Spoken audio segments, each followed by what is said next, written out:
నమస్తే, good morning. G న్యూస్కి స్వాగతం. ఏంటంటే నిన్న టీఆర్ఎస్ అలియాస్ బీఆర్ఎస్ది వరంగల్లో సభ జరిగింది. సభ గురించి మాట్లాడుకుందాం ఒకసారి. ఏంది, తెలంగాణకు కాంగ్రెసే విలనట.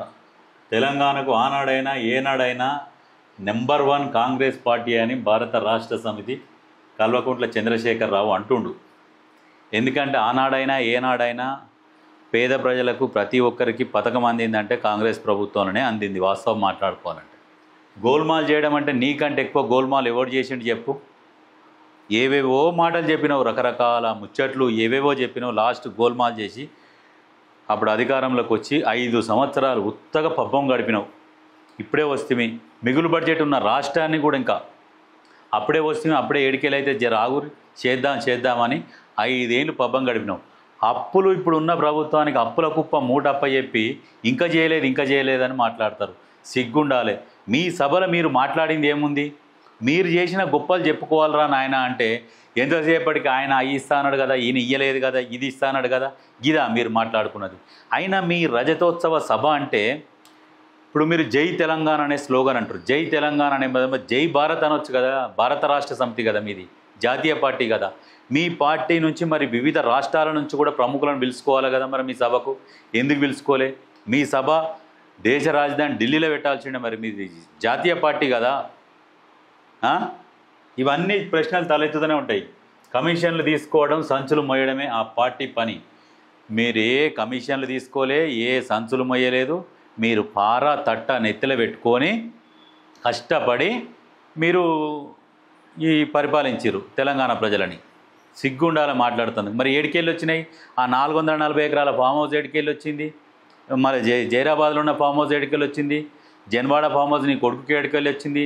హరీష్ రావుకి ఏడికెళ్ళి వచ్చింది? అజీజ్ నగర్లో కవితకి ఎక్కడి? సోలార్ ప్లాంట్లు ఎక్కడి? ఇవన్నీ కష్టపడి తట్ట పారలు మోస్తే వచ్చినాయి మీకు. విదేశాలలో ఐలాండ్లు ఏడికెళ్ళి వచ్చినాయి? మరి ఈ రకంగా లక్షల కోట్లు సంపాదించి మళ్ళీ బురద చల్లడం సిగ్గు లేకుండా. ఈ ప్రజాపాలనలో ప్రజల కోసం కష్టపడు 18 గంటలు పనిచేస్తున్నాడు ఇప్పుడున్న ముఖ్యమంత్రి. నువ్వు ఎన్ని గంటలు పనిచేసినావు ముఖ్యమంత్రిగా? 1 గంటనన్నా రోజుకు ఫామ్ హౌస్లోనే కూర్చుంటివి. ఇంకా మాట్లాడుతున్నాను. 420 హామీలు వైఫల్యం అంట. ప్రభుత్వాన్ని మేము పడగొట్టాం, ప్రజలే వారి వీపులు సాఫ్ చేస్తారు. మీ వీపులు సాఫ్ చేసి ఆడ గుసబెడితే ఇలా సభలు పెట్టుకుంటారు. అప్పుడు సంపాదించిన పైసలు లక్షల కోట్లకి వెళ్ళి ఎన్నో కొన్ని తీసి సభలు పెట్టుకుంటారు. పోలీసులు వచ్చేది మా ప్రభుత్వమే, తప్పుడు కేసులు పెట్టొద్దు. ఒక ఆయన రెడ్ బుక్ అంటాడు, పింక్ బుక్, బ్లాక్ బుక్, ఇంకా అన్ని కలర్లు, ఇంద్రధనుసులు ఎన్ని కలర్లు ఉన్నాయి అన్ని కలర్లు తెచ్చి బుక్కులు రాసుకోర్రి. మీకు ఇదే ఛాలెంజ్ ఖచ్చితంగా చెప్పదలుచుకున్నా. బీఆర్ఎస్ పార్టీ అనేది తెలంగాణలో ఉండదు, గుర్తుపెట్టుకోరు. ఎందుకో కూడా నేను చెప్తా. ఇప్పుడు ఉన్న బీజేపీ పార్టీ ఆంధ్రాలో ఉన్న తెలుగుదేశాన్ని, జనసేనని తీసుకొని వస్తుంది. తీసుకొని వచ్చి ముగ్గురు కలిసి కూటమిగా ఏర్పడి తెలంగాణలో పోటీ చేస్తారు. తెలుగుదేశం పార్టీ ఇక్కడికి ఎందుకు వస్తుందంటే గతంలో వాళ్ళ పార్టీలో ఉన్న నాయకులని, ఎమ్మెల్యేలను అందరినీ కొని మీ దాంట్లో జాయిన్ చేసుకున్నావు. సేమ్ మళ్ళీ వాళ్ళు వచ్చి మీ దాంట్లో నుంచి ఎంతమంది మీ దాంట్లో జాయిన్ అయ్యారో వాళ్ళందరినీ తిరిగి తెచ్చుకొని అప్పుడు మీ పార్టీ సగం దాకా ఖాళీ అవుతుంది. మిగతా సగం ఎండ్ల నుంచి వచ్చిన వాళ్ళు ఉన్నారు మీ దాంట్లోకి, కాంగ్రెస్ పార్టీ నుంచి. వాళ్ళు కూడా ఎలక్షన్ ముందర మొత్తం వచ్చేస్తారు. లాస్ట్కి మీకు మిగిలేది ఏముంటుంది? మీ 4-5 ఉంటారు. దాంతోపాటు కొంతమంది కొత్త వాళ్ళని లేపిరు కదా, కొత్త బిచ్చగాలని. వాళ్ళు ఎంతసేపటికి మిమ్మల్ని ఈ గజ్జల భుజాలు వేసి పైకి లేపి అంటే చేయి అంటారు కొత్త బిచ్చగాలు. వాళ్ళు మీ ఎమ్మటి ఉంటారు తప్పితే మీ ఎమ్మటి ఎవ్వరు ఉండరు. మీకు ప్రజలు కూడా ఓటేయరు. అంటే ఈరోజు వచ్చిన సభకు జనాలు అంటే 1,00,000-1,50,000 వచ్చినట్టు. వాళ్ళని చూసి ఇక మీరు మొత్తం మా వైపు వస్తున్నారని ఏమనుకోకూరి. వాళ్ళు వచ్చింది సరే ఈరోజు ఖర్చుల కోసమో వాళ్ళకు మరి ఉండి లేక సరే ఎవడైతే మనకేంది మనకు పైసలు వస్తే చాలన్న ఉద్దేశంతో జనాలు వచ్చారు. అంతే తప్ప మీ మీద ఏదో ప్రేమతోని మీరేం ఉద్ధరిస్తారు, మీరేం చేస్తారు, ఏక్తారు గీక్ పడేస్తారని కాదు. మీరు మీటింగ్లో మాట్లాడాల్సిన మాటలు ఏమైనా మాట్లాడిర్రా? ఏం మాట్లాడలే. నువ్వు అది మన ఏంది ఆ హెలికాప్టర్ ఎక్కుతున్నావు. కేసీఆర్ పెద్ద మనిషి చేతన అయితే లేదు, బలవంతంగా గుంజుకొని తీసుకొస్తారు. రా అయ్యా రా, నువ్వు ఏయో ముచ్చట్లు చెప్పొచ్చు, సొల్లు ముచ్చట్లు, మాయ మాటలు చెప్పి ప్రజలను మోసం చేద్దాం. మళ్ళీ నువ్వు ఉంటేనే ప్రజలు వస్తారు, నువ్వు వస్తలేవంటే మళ్ళీ 10,000 మంది కూడా రారు అని చెప్పేసి బలవంతంగా కేసీఆర్ని తీసుకొని వచ్చింది కేటీఆర్. అదే కేసీఆర్ వస్తలేడని చెప్తే ఆ మంది కూడా రాకపోదు. వాస్తవానికి ఎంతమంది వచ్చారో చూపిస్తాము ఒక్కసారి. ఆ సభకు ఎంతమంది వచ్చారో ఒక్కసారి చూపిస్తా. ఇగో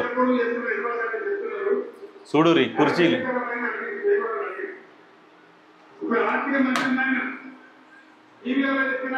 అక్కడ కేసీఆరే మాట్లాడుతున్నాడు, ఇక్కడ కుర్చీలు చూడుర్రి. స్పీచ్ నడుస్తుంది. ఇదేం ఎడిటింగ్ చేసింది కూడా కాదు.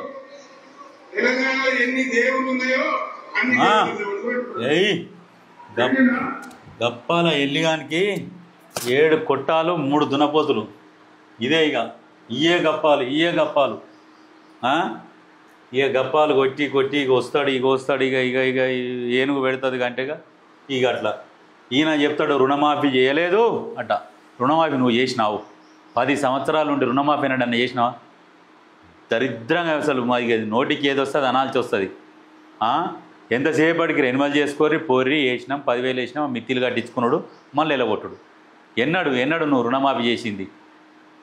సిగ్గుండాల. మళ్ళీ వాళ్ళు చేస్తలేరు వీళ్ళు చేస్తలేరు అని చెప్తాను. ఆ గాంధీలు ఈ గాంధీలు డూప్లికేట్ గాంధీలు వచ్చిర్రు, 15,000 ఇస్తామన్నారు, ఇస్తలేరు. 12,000 అయితే ఇస్తురు కదా. నువ్వు ఆడ 6,500,000 కోట్ల మిత్తి కడుతున్నారు నువ్వు చేసిన అప్పుకు. 7.5 లక్షల కోట్ల అప్పుకు 6,500,000 కోట్ల మిత్తి కడుతున్నారు. ఇది నువ్వు ఆడ మూట పెట్టిపోయి నీకు మిగులు బడ్జెట్ ఉన్న రాష్ట్రాన్ని అప్పచెప్తే నువ్వు అప్పులకుప్ప చేసి ఇచ్చి మళ్ళీ ఇంకా చేస్తలేరట. మిగులు బడ్జెట్ ఉన్నప్పుడు నువ్వేం బీకినావు మరి? 5 సంవత్సరాలు ఏం బీకలేక ఉత్తగా టైంపాస్ చేసినావు. మళ్ళీ నువ్వు మాట్లాడుతున్నావు దివ్యాంగులకు ఇచ్చినాం, వాళ్ళకి ఇచ్చినాం, వీళ్ళకి ఇచ్చినాము. కాంగ్రెస్ దగా అంట. కాంగ్రెసే కదా నీకు తెలంగాణ ఇచ్చింది. కాంగ్రెస్ దగా అని మాట్లాడుతందుకు సిగ్గుండాలి. తల్లుపాలు దాగి రొమ్ము గుద్దినట్టు. అలా కాంగ్రెస్ పార్టీ ఇస్తా అంటేనే కానీ పార్టీని పోయి విలీనం చేస్తా అని చెప్పింది. చెప్పి యువతలకు వచ్చి మాట తప్పించుకొని థర్డ్ అని పెట్టిన గాడిదని అటు తిరిగితివి. నిన్ను నమ్ముతారా జనాలు? అందుకనే నిన్ను బీజేపీ నమ్ముతలేదు, ఇటు కాంగ్రెస్ నమ్ముతలేదు.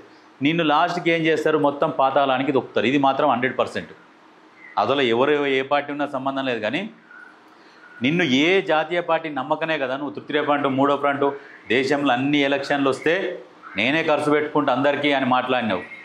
అంతగానం పైసలు సంపాదించినావు. నీ గురించి ఒక సాక్షి పేపర్లలో వస్తుంది. జేసీబీలతో పేదల ఇళ్ళు కూలగొట్టిస్తురు. చెరువుల్లో పూడిక తీస్తే కాంగ్రెస్ పార్టీ హైడ్రా అంటూ పేదల ఇళ్ళను కూలగొట్టేస్తుంది. కేసీఆర్ బాగా ఇచ్చిన కరెంటు కాంగ్రెస్ ఎందుకు ఇవ్వలేకపోతుంది? మరి ఇప్పుడు మేము చీకటి నుండి మాట్లాడుతున్నాం. అసలు కరెంటే లేదు. టీఆర్ఎస్ వచ్చినాకనే తెలంగాణ రాష్ట్రంలో కరెంట్ ఉంది. అంతకుముందు కరెంటే లేదు. వైఎస్ఆర్ ఇయ్యలే. రాగానే ఉచిత విద్యుత్ మీద సంతకం ఓల్పెట్టి నువ్వు వచ్చి పెట్టినావు. మంచినీళ్ళు ఎందుకు బంద్ అయినాయి? మంచినీళ్ళు ఏడ బంద్ అయినాయి అంటే మేము ఇప్పుడు ఏం నీళ్ళు తాగుతున్నాం? మరి మంచినీళ్ళు తాగకుంటే నీళ్ళకి అన్ని గప్పాల మాటలు కొట్టలేదు కదా. ఎండాకాలం అట్లా తిరుగుతా హుస్సేన్ సాగర్ల దోషులతో నీళ్ళు పట్టుకొని తాగాలన్నావు. ఏమైంది హుస్సేన్ సాగర్ల దోషులతోని? ఇప్పుడు తాగుతావా? నిన్ను గుంజుకొచ్చి హుస్సేన్ సాగర్ల నీళ్ళు తాగిపియాలి. కరీంనగర్ని టర్కీ చేస్తాం, ఏది ఇక్కడ దీన్ని ఒకదాన్ని డల్లాస్ చేస్తాము. ఇవన్నీ ముచ్చట్లు ఎట్లా అంటే బొంకుతారు వాళ్ళు. ఎవరో బొంకినట్టు బొంకుతాడు. ఇవన్నీ ముచ్చట్లు చెప్తారు. అందరూ ఏమనుకోవాలి? ఇక మనది టర్కీ డల్లాస్ అవుతుందట, ఇక మనం కాలు మీద కాలు వేసుకొని కూర్చొని తినొచ్చు. ఇక మనని ఈకేటోడే ఉండడు, ఇక మనం కాలు మీద కాలు వేసుకొని తినొచ్చు. కేసీఆర్ చేస్తాడు. ఏడికెళ్ళి చేస్తాడు కేసీఆర్? ఎవరు సొమ్ముతో చేస్తాడు? ప్రజలు కట్టే ట్యాక్సీలతోనే పరిపాలిస్తారు. అది ఎందుకు ఆలోచిస్తలేరు ప్రజలు? అంటే కేసీఆర్ ఇచ్చిండు కదా, ఆయన ఇస్తాడు, ఈయన ఇస్తాడు. ఎవ్వరు ఇచ్చినా ప్రజల సొమ్ముతోనే ఇవ్వాలి. అది ఆలోచించుకోరు. రాష్ట్రానికి ఆదాయం ఎంత వస్తుంది, ఖర్చు ఎంత పెడుతున్నారు, దీని మీద ఆలోచన చేయరు జనాలు. ఎంతెంత ట్యాక్స్ వసూలు చేస్తున్నారు, ఎట్లెట్ల వసూలు చేసి దేనికి ఖర్చు పెడుతున్నారు అనే దాని మీద ఆలోచన చేస్తే మీకు అప్పుడు అర్థమవుతుంది. ఎంతసేపటికి ఆయన ఇస్తాడు? ముద్ర కొట్టి నోట్లు ముద్ర కొట్టిస్తాడా? ఎవ్వరు ఇయ్యరు. ప్రజలు కట్టే ట్యాక్సుల ద్వారా, ట్యాక్సుల రూపంలో మనకి ఈ పథకాలు అమలు చేస్తారు. దాని గురించి ఆలోచించరు. మన ఆదాయం ఎంత, మన ఖర్చు ఎంత, దీని మీద ఆలోచన చేయరు. ఏమో ఆయన వచ్చేసి ఏదో సోది ముచ్చట్లు చెప్పంగానే ఇక మేము వస్తే మళ్ళీ మొత్తం అద్భుతం బంగారు తెలంగాణ చేసిండ బంగారు తెలంగాణ గుడ్డ మీద చేసుకొని ఆలోచించారు ఒకసారి. అయ్యిందా? వాళ్ళ కుటుంబం వరకు అయ్యింది. ఇవాళ హెలికాప్టర్లో తిరుక్కుంటా ఫామ్ హౌస్లో కూర్చొని రోజుకో మేకపోతును కొట్టేసుకొని ఆయనకి బిల్లే లక్షలు అయిందట ఆ కూర కొట్టించే దుకాణకు. ఆయన తినేది ఇంత. మళ్ళీ అందరికి ఉంటారు కదా చేతి కింద వీళ్ళు అందరికీ రోజొక పొట్టేలు ఆయన. అది దొరలది అహంకారం అంటే గట్లా ఉంటుంది. ఈయన అన్ని గులగొడుతురని మాట్లాడతాడు. మూసీ ప్రక్షాళన అనేది బీఆర్ఎస్ హయాంలోనే వచ్చింది. అది ఒకవేళ దరిద్రానికి ఈయన గెలిచి ఉంటే ఇవాళ ఎవ్వరిని నోరు తెలియక నీయకపో, మూసీ ప్రక్షాళన అన్నీ అయిపోవు. ఇప్పుడు వేరేవాడు చేస్తేనేమో అడ్డుపడుతురు. సిగ్గుండాలి. ఈయన అంటాడు మేము గులగొడుతున్నాం. నువ్వు దత్తత తీసుకున్న గ్రామం ఉంది, అది కేసీఆర్ దత్తత తీసుకున్న గ్రామం వాసాల మర్రి. ఓనాడు పోయి మీటింగ్ పెట్టిండు, పెట్టి అందరికి డబల్ బెడ్రూమ్ ఊరు మొత్తం అని చెప్పిండు. అందరు గులగొట్టేసారు ఇల్లు అని అన్నాడు. అందరు గులగొట్టుకొని రోడ్డు మీద కూర్చో ఉవ్వని కానీ ఇల్లు కట్టించిండు. ఉవ్వని కానీ అందరు రోడ్డు పాలు అయ్యారు. మళ్ళీ గుడిసెలు వేసుకొని కూర్చున్నారు వాసాల మర్రి. ఈ ఎర్రవల్లి వాసాల మర్రి రెండు ఒకటే ఉన్నాయా? మరి ఎందుకు చెప్పాలి దత్తత తీసుకుంటామని చెప్తేవి మళ్ళీ ఆడ ఇల్లు కట్టేయకపోతే అందరం రోడ్డు పాలు చేసి మళ్ళీ వాళ్ళతో బంతి భోజనం చేసిండు ముసలామతో. తిన్నాడు. రెండో రోజు ఏమో ప్రెస్ వాళ్ళు పోయి పలకరిస్తే మొత్తం బాత్రూమ్ పెట్టినట్ట ముసలి ఆగమాగమైంది. మరి ఏం కలిపి పెట్టిరో అప్పుడు అట్లా. సిగ్గుండాల మళ్ళీ చెప్తాందుకు. కేసీఆర్ తెలంగాణ రాష్ట్రానికి చేసింది ఏమీ లేదు. నమ్మొద్దు దొంగ, ఆ దొంగని నమ్మొద్దు. అంటే ఇప్పుడు ఏంది భూముల రేట్లు బీఆర్ఎస్ ఉన్నప్పుడు భూముల రేట్లు ఎట్లా ఉండే, ఇప్పుడు ఎట్లా అయినాయి అంట. బీఆర్ఎస్ ఉన్నప్పుడు భూముల రేట్లు ఎట్లా ఉన్నాయి అని కాదు, మీకు క్లియర్గా చెప్తున్నా ప్రజలారా వినుర్రి. వీళ్ళు చేసింది ఏంటంటే ఇప్పుడు యాదగిరిగుట్ట ఉన్నది, యాదగిరిగుట్ట చుట్టూ ప్రభుత్వ భూములు ఉన్నాయి, కొన్ని 26,000 ఎకరాల భూములు ఉన్నాయి ప్రభుత్వ భూములు. వాటికి తోడు వీళ్ళు ఇంకొక 5-6 ఎకరాలు 10,000 ఎకరాలు భూములు కొన్నారు. కొన్నాక ఏం చేసిరంటే యాదగిరిగుట్ట మీద దేవుని మీద పెట్టుబడి పెట్టిరు. ఏంది పెట్టుబడి అంటే ఇలా జోబులకి వెళ్ళి పెట్టింది కాదు, ప్రజల సొమ్ముని అక్కడ ఖర్చు చేస్తున్నాం. అక్కడ వాళ్ళకి ఆంధ్రోళ్ళకి తిరుపతి లేదా, మనకు కూడా ఈ చిన్న తిరుపతి లాగా చేస్తాం, దీన్ని చేసేస్తాం అని చెప్పేసి ఇక అడ్డనామాలు ఈ నిలువునామాలు ఇవి అని చెప్పేసి అక్కడ లేని కొత్తవి క్రియేట్ చేసి దాని మీద పెట్టుబడి పెట్టి ఇక మొత్తం ఇక్కడ నుంచి అక్కడ నుంచి ఆయన ఎవరికి ఆయన ఫామ్ హౌస్ గజ్వేల్ ఫామ్ హౌస్కి 4 లైన్ రోడ్ వేయించుకుండు అక్కడ నుంచి యాదగిరిగుట్ట వెనక నుంచి ఇక్కడ నుంచి అక్కడ నుంచి అంతా చేపించేసి ఇది మొత్తం ఇక సిటీ అయిపోతుంది. మామూలుగా ఆధ్యాత్మిక సిటీ మొత్తం ఇక్కడ మామూలుగా ఉండదు అన్నట్టుగా క్రియేట్ చేసి అక్కడ చుట్టూ భూములు కొనిపించారు. రియల్ ఎస్టేట్ నడుస్తుంది. పొద్దుగాల లేస్తే యాడ్స్ ఏమనంటే కేసీఆర్ ఈడికి వస్తున్నాడు, ఆడికి పోతున్నాడు, ఈడికి వస్తున్నాడు, ఆడికి పోతున్నాడు అని చెప్పాలి. రియల్ ఎస్టేట్ ఏంటంటే వాళ్ళ భూములు వాళ్ళోళ్ళే కొనుక్కుంటారు. ఎందుకంటే అరే ఎంత కొన్నారే అంటే ఎంత 5 కోట్లు ఎకరం పెట్టుకున్నామని అమ్మని ఏమో 5 కోట్లు పోయిందా, వేరేటోడు కొన్నాడు, వాళ్ళ భూములు వాళ్ళే కొంటారు. కొని ఏంటంటే హైప్ రియల్ ఎస్టేట్ ఈ రేంజ్లో లేస్తుంది పేపర్లలో. ఎవడన్నా కొనేటోడు పేపర్లు వేయించుకుంటాడా? మరి వీళ్ళదే ఎందుకు పేపర్లలో వచ్చినప్పుడు ఈడ ఇంత వలుకుతుంది ఆడ అంత వలుకుతుందని ఇదంతా బోకస్ వీళ్ళు చేసింది. ఇదంతా బోకస్ రియల్ ఎస్టేట్ చేసేది. ఒరిజినల్గా రియల్ ఎస్టేట్ చేసుకునేటోళ్ళు చిన్నగా మీడియంగా చేసుకునేటోళ్ళు మంచిగా చేసుకున్నారు, మంచిగా బతుకుతున్నారు, మంచిగా ఉన్నారు. ఎక్కడ కాదు దేశంలో ఎక్కడైనా రియల్ ఎస్టేటు ఒక 5 ఏళ్ళకో 10 ఏళ్ళకో ఒకసారి ఇట్లా పడిపోతుంది, మళ్ళీ తర్వాత లేస్తుంది. ఎక్కడనైనా అంతే. మన ఈ ఒక్క రాష్ట్రంలోనైనా కాదు, ప్రతి రాష్ట్రంలో అట్లనే ఉంటుంది. దాన్ని బేస్ చేసుకొని ఎంత ఉండే మా రైతు 5 ఎకరాలు ఉంటే నేను 5 కోట్లకు ఉన్నాను, రైతు మురిసిపోతుండే అని అన్నావు. ఏ రైతు నువ్వు ఇప్పుడు రైతు పొలాలకు పెట్టే మందు ఎంత పెంచినావు గుర్తుందా? యూరియా ఎంత వస్తుండే అప్పుడు, అడుగు మంది ఎంత ఉంటుండే, నువ్వు రాకముందుకు ఎంత ఉండే, నువ్వు వచ్చినాక ఎంత అయింది? రైతుల పాలిట దేవుడు ఓన్లీ వైఎస్ఆర్ తర్వాతనే ఎవరైనా. ఇప్పుడు రేవంత్ అన్న చేస్తున్నాడు, సన్న బియ్యం పంపిణీ చేయగానే ఒక్కొక్కరు కింద ఏది సబ్సిడీ సిలిండర్ పెట్టి గ్యాస్ మండ పెట్టినట్టు అవుతుంది. సన్న బియ్యం ఇచ్చినందుకు ఓర్చుకోలేకపోతున్నారు దరిద్రులారా. ఇంకేం చేసిండంటే రియల్ ఎస్టేట్ లేపిండంటే ఏం లేపిండు రియల్ ఎస్టేటు, హెలికాప్టర్ కొనుక్కొని వచ్చి రాచకొండ గుట్టలలో తిరిగిండి ఈ దొంగ. ఏంటంటే ఇక్కడ ఫిలిం సిటీ కడతాం, రాచకొండ గుట్టలలో ఫిలిం సిటీ కడుతున్నాము, రామోజీ ఫిలిం సిటీకి ధీటుగా ఇక్కడ ఫిలిం సిటీ కడుతున్నాము అనగానే అక్కడ ఉన్నోళ్ళు మొత్తం భూములు అమ్ముడు కొనుడు రియల్ ఎస్టేట్ చేసేటోళ్ళు మొత్తం పెట్టుబడులు మొత్తం వాళ్ళు ఇరికిపోయినాయి, మొత్తం లాస్ అయిపోయారు. ఫైనల్గా వచ్చేసరికి ఒక్కొక్కరు ఎకరానికి 40 లక్షలు 50 లక్షలు పెట్టుకున్న ఎకరం భూమి లాస్ట్కు 10 లక్షలు 20 లక్షల కాడికి ఆ స్థితికి దిగజారినాం. రియల్ ఎస్టేట్ మొత్తం సర్వనాశనం పట్టించింది ఈ బీఆర్ఎస్ ప్రభుత్వమే. ఈ రాచకొండ గుట్టల సైడ్ పోయి ప్రజలను అడుగురు, అప్పుడు చెప్తారు మీరు ఎందుకు నష్టపోయారు, మీకు ఏ దరిద్రుడు చెప్పిండు ఈడ రేట్లు పెరుగుతాయని అని అడిగితే అప్పుడు వాళ్ళు చెప్తారు క్లియర్గా. అక్కడ ప్రజలు మడత పెట్టి కొడతారు ఆ ఏరియాలో తిరిగితే. ఇలా కాంగ్రెస్ వాళ్ళు ఈపులు సాఫ్ చేస్తారంటారు, నీ ఈపులు సాఫ్ చేస్తారు. అక్కడ సైడ్ పోతే యాదగిరిగుట్ట సైడ్ పో, నీ ఈపులు సాఫ్ చేస్తారు. ఏం చేసినావు యాదగిరిగుట్టని? బయటికి ఎక్కితే పైన కూడా పార్కింగ్ 500 రూపాయలు పార్కింగ్, ఆటోలు పోకుండా ఫ్రీ బస్సులు అని చెప్పేసి ఏడముంది నీకు ప్లేస్ ఆడ? పార్కింగ్ నువ్వు 500 పెట్టిన వసూలు చేసేందుకు. జనాలను ఎట్లకెళ్ళి ఇబ్బంది పెట్టాలి, నీ టార్గెట్ అది. అందరిని ఏం చేయాలంటే వేరే దాని మీద పెట్టాలి, యువతలకి వెళ్ళి వేరే సాఫ్ చేయాలి. ఈ రకమైన పరిపాలన. ఏం కాళేశ్వరం గురించి ఎందుకో మాట్లాడలేదు మరి?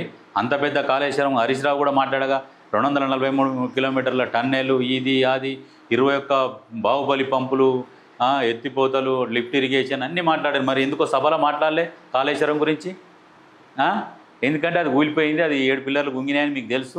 దాని గురించి చెప్తే ఇచ్చేది పోతుంది. ప్రజలు మళ్ళీ అక్కడ ఉన్న లేచిరు కొట్టగల చెప్పులు వాటర్ బాటిల్ అని ఆ భయానికి మీరు మాట్లాడలే. ఇది మీ సభ, మీ కథ. వస్తే 1,00,000 మంది రాగానే ఇక మొత్తం ఆగమాగమంట. అందులో ఆ సభకు వచ్చిన వాళ్ళ దాంట్లో పాపం చూపిస్తా. బీఆర్ఎస్ రజతోత్సవ సభకు వచ్చి తిరుగు ప్రయాణంలో వెళ్తున్న తుఫాన్ వాహనం ఢీకొట్టడంతో జస్వాపూర్కి చెందిన ఇద్దరు మృతి చెందిరట. వీళ్ళకి మరి నష్టపరిహారం ఓలియాలి. మరి ఇద్దరు చనిపోయారు వాహనం ఢీకొట్టి. వాళ్ళకు విపరీతంగా మద్యం తాగిపిచ్చి పోయిరు, యాక్సిడెంట్ అయ్యాయి, ఇద్దరు చనిపోయారు, 4-5 గాయాలైనాయి. ఇప్పుడు వాళ్ళ పరిస్థితి ఎట్లా? బీఆర్ఎస్ పార్టీ ఫండ్ ఉందిగా, 1,500 కోట్లు అఫీషియల్గా చూపించారు కదా. అందులోకి వెళ్ళి ఒక్కొక్కరికి ₹1 కోటి ఇయ్యి. ఈ సభకు 200-300 కోట్లు ఖర్చు పెట్టారు కదా. పాపం వాళ్ళ కుటుంబాలు రోడ్ల పడ్డాయి కదా. ఒక కుటుంబానికి ₹1 కోటి అని ఇయ్యి, అటడాన్ని ఇయ్యి. మరి ఇగో ఈయన ఇగో అసహనం, జనాలు తక్కువ వచ్చిర్రని వద్దంటే మళ్ళీ ఏందండి ఇవాళ రాజశేఖర వాళ్ళు ఆ పథకాన్ని మార్చకండి. ఇంకో డైలాగ్ ఉంటుంది చూడుర్రి, వెనకంగా జనాలు అందరు వస్తారు, వచ్చాక రావని ఏమంటాడు చూడు వస్తే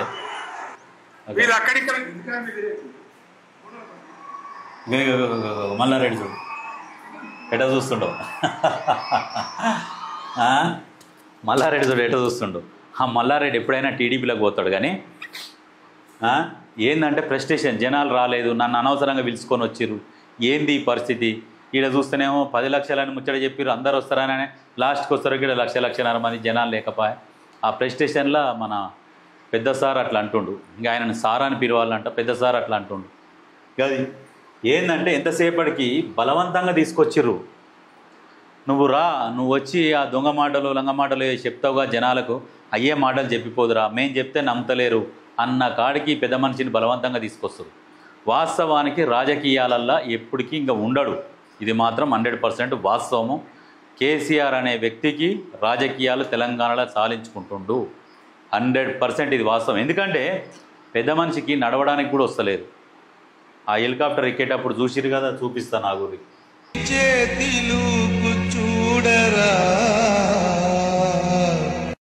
ఆయనకు చేతన అయితలేదు పెద్ద మనిషికి. రాజకీయాల నుంచి విరమణ తీసుకుంటుండు. ఇది మాత్రం 100%. వచ్చే ఎన్నికలకు కేసీఆర్ అనేది రాడు. ఏంటంటే నామమాత్రంగా పేపర్ టైగర్ ఉన్నది, ఇగ వస్తాడు, ఇగ కొట్లాడతామని ముచ్చట చెప్పి జనాలను నమ్మించడానికే, అంతకు మించి వేరే ఏం లేదు. రాష్ట్రంలోని ఏ వర్గ ప్రజలకు ఏ కష్టం వచ్చినా అందరూ కూడా హైదరాబాద్ లోని తెలంగాణ భవన్ వైపే పోతా ఉన్నారు. ఒక జనతా గ్యారేజ్ మాదిరిగా. జనతా గ్యారేజ్ అట. జనతా గ్యారేజ్లా మెయిన్ మెకానిక్ ఎవరు? మోహన్ లాల్. మెయిన్ విలన్ ఎవరు? ఆయన కొడుకు. ఇప్పుడు ఆయన మోహన్ లాల్ వాళ్ళ కొడుకుని చంపుతాడు అందులో సినిమాలో విలన్ కాబట్టి. మరి బయట మరి ఎవరు విలన్ అవుతారు? ఎవరిని వేయాలి? ఇక అంటే ఇక మరి లెక్కలు ఆలోచించరు. ఇక